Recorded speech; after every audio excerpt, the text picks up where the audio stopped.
First here tonight at 5:30. A Clark County man is found dead in the road, and tonight we know who he is. Good evening, I'm Mark Allen. And I'm Katie Houston. The Sheriff's Department has identified the man as 49-year-old James Foley of Bethel Township. 2 News was first on the scene Wednesday night. Rob Sneed has our top story at 5:30.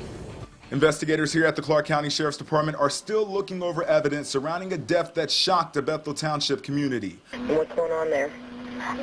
In the street in front of my house, there's somebody laying in the road, and there's a van with the lights on and beside this person. And they need somebody because this person's laying there and they're not moving. Clark County Sheriff deputies, Ohio State Highway Patrol, and EMS arrived at 234 Green Acres Drive just after 10:30 Wednesday night.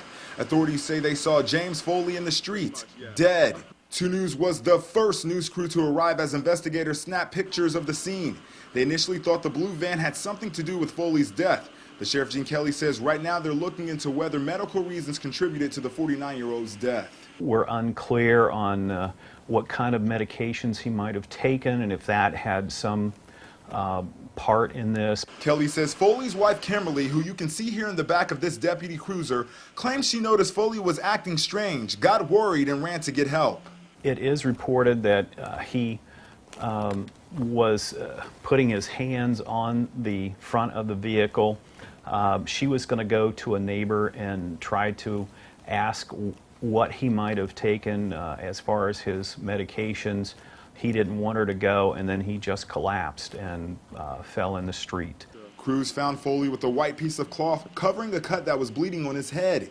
Kelly says it looked like that happened when Foley fell to the ground, but is unsure at this moment. No one has said that they actually saw this entire event, that the callers indicate they called and he was laying in the street. So far, no suspects have been named and no charges have been filed, but the investigation is far from over.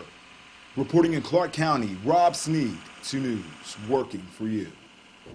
Sheriff Kelly says investigators are now waiting on toxicology results to come back from the Miami Valley Crime Lab. That normally takes 4 to 6 weeks.